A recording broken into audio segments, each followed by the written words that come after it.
Hey everyone, welcome back to my channel. My name is G Trinity. Like in my last video, I was talking about how I moved my business down to the UK. That's my clothing line that I started in Nigeria. So today I'm going to be taking you through the process of registering your company in the UK, share some personal regrets that I feel that I need to share with you guys, highlight what I wish I knew before diving into this journey. So if you're thinking about starting a business and you own a business, grab a cup of coffee, sit back and let's get into it.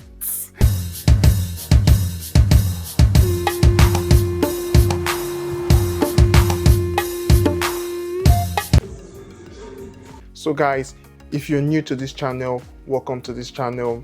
My name is J Trinity, and if you're not new to this channel, please do subscribe to this channel. Don't mind my background. I was trying to make some hand tags for my clothing brand. I'm just in the process of rounding up that, so that's why it's still on the background at the moment. I just decided to do a video for you guys today on how to register your business in the UK as a whole. So first off, let's talk about the two main types of business that people regularly do in the UK. It's either sole trader or limited company.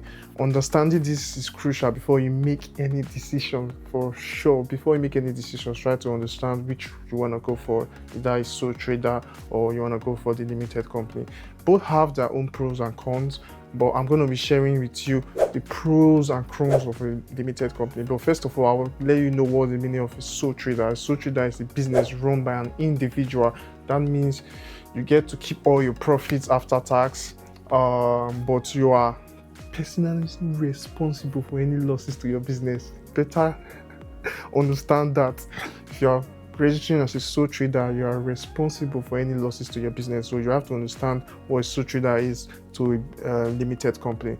So I think there's a lot of pros and cons to a sole trader, but I'm going to give you some cons and some pros to a sole trader. First of all, I'll go with the pros of a sole trader: simplicity, control, and privacy. In sense of simplicity, it's quick to register, it's quick to easy set up, and in terms of control, you have the complete right to your business. You can decide to close your business any day. You can decide to stop doing your business at any time point. You can decide today, oh, I'm stopping my business today, and that's the end of it.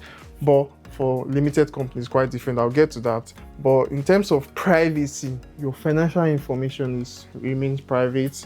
You don't have any obligations to post your financial information online or your public information online because you're a sole trader. But in terms of limited companies, it's quite different. So in terms of the cons for sole trader, unlimited liability. You're personally liable for any debts that your business incurs. Let me give you an example. You take a loan for your business, like 25k loan, and probably your business goes kaput. What do you think is going to happen? If you've had a car, have a house, the loan agency can claim those from you because you are liable for your business. You and your business are one. So that is like the cons of having to register as a sole trader. If you're taking up a loan, you have to be very, very cautious on how you spend it and how you're going to repay that loan back to them, because any liability your business enters is going to be. The second con is funding challenges. It can be hard to raise capital. For a sole trader, so many companies that want to work with you, some clients, some investors might think, they might have like their own views of, oh, you as a sole trader, you are less professional than a limited company, because they feel that a sole trader is less organized. I don't know where they got that feeling from, but that's the feeling of having to trade as a sole trader. Let's talk about the limited company now. This is a separate entity on its own. It's a separate legal entity from you as the owner of the company. Most times, limited companies run by shares. So when you're registering for what am I saying? So when you're registering for a limited company, you tend to pay like a share to your company that will be either private or public. So the pros of a limited company is that your personal assets are protected by the business which you undergo. Then you have personal tax advantage, such as paying your corporation tax instead of paying income tax. So corporation tax different from income tax for the sole trader and the limited company. You have like a professional image because they can easily go set you out on the public and see your professional details and stuff like that. So if you're going to get like grants and stuff, you easily get them because they know who they are giving to, or they know who they are granting to. So in terms of cons for the limited company, I want to cry when I'm seeing the cons, because a lot of paperwork. You're gonna do a lot of paperwork, and for someone starting up a company, probably your first time starting a business, I don't think you should go for this. If you know you're not organized, one, if you know you will not have the time, better go for sole trader, because for a limited company registration, you will do a lot of paperwork, and every year you'll be filing like your annual tax. You'll also be updating statements on the company's house where you register for a limited company. So there's a lot of paperwork that comes with registering the limited company, and I was not ready for that at all. So that's probably one of the cons I have with registering for a limited company. In terms of limited company, other cons is like public records. So when you register for a limited company, your public records go to company's house, so they can easily search out your company and see your details, unlike the sole trader where your public record is kind of kept away from the public. But in terms of the limited company, all your public records are on the company houses. You can see your date of birth. You can see if you register your company with your company's address. If you registered your company with your home address will be on the company's house. Your full details, your full name, your date of birth, everything is going to be on the company's house. So you better think carefully before registering as a sole trader or a limited company.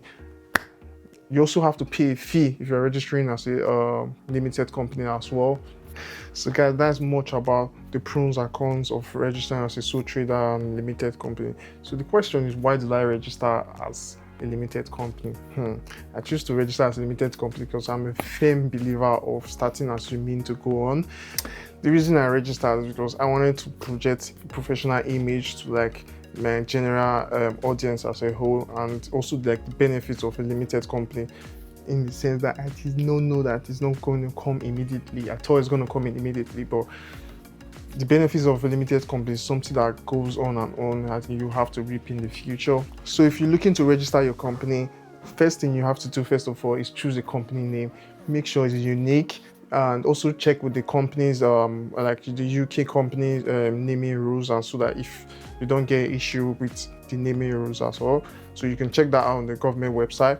To register with company house, I think it's like £12 when I did my registration. That was in March to April when I did my registration. So when I checked on some news I saw on like the internet, I think they've increased the price for registration as a limited company, but you have to check it out. Just go on the gov.uk website. I'll put a link down so you guys can easily access that. Then you also have to appoint directors. You also have to appoint, if you want to appoint a company secretary as well, but you also need to know that you have to have at least one director. So you yourself that owns the company can be the director of the company, so that's not an issue.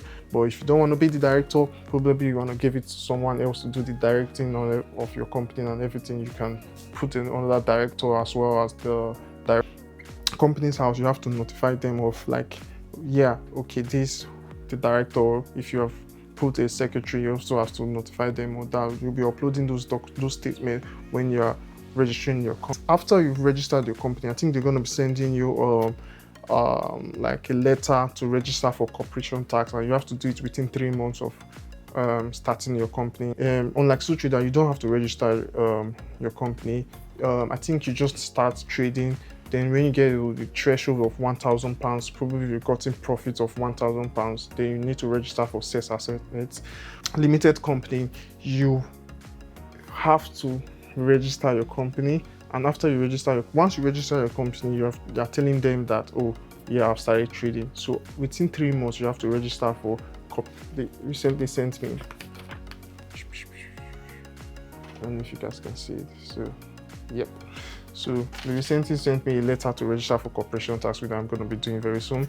So that's what you need to know about registering your business. It's very easy, so you can do it yourself instead of giving it to a third party. But I do know some third party that does the registration of companies. I will link them down in my description. So what are my regrets? My regrets are paperwork is too long. I was not, because I'm focusing on releasing my collections, on designing, on doing so many things with my clothing brand.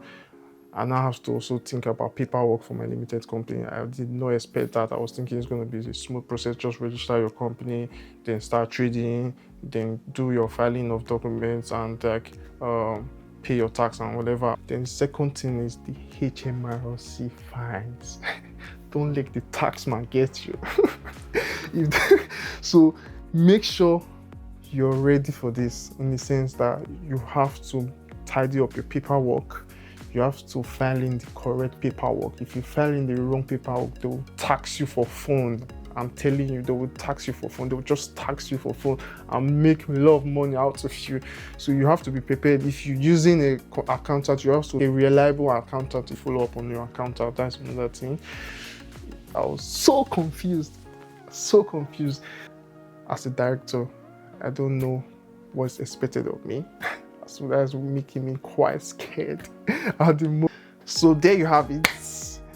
Registering a company in the UK, how to go about it, the pros and cons. If you found this video very helpful, give it a thumbs up and don't forget to subscribe. So I'll also be giving you guys more tips on how to run your business, on how to start your clothing line in the UK, and how to run your clothing line in the UK. So this my channel is all about entrepreneurship as well. So I'll be showing you like videos. I'll be taking you step by step of how I'm running my business in the UK. Please stay tuned and don't forget to subscribe. You can leave a comment on any question you have about this video, and I'll not forget to answer your questions. So guys, thank you very much for watching. I'll see you in the next video. Bye. Love.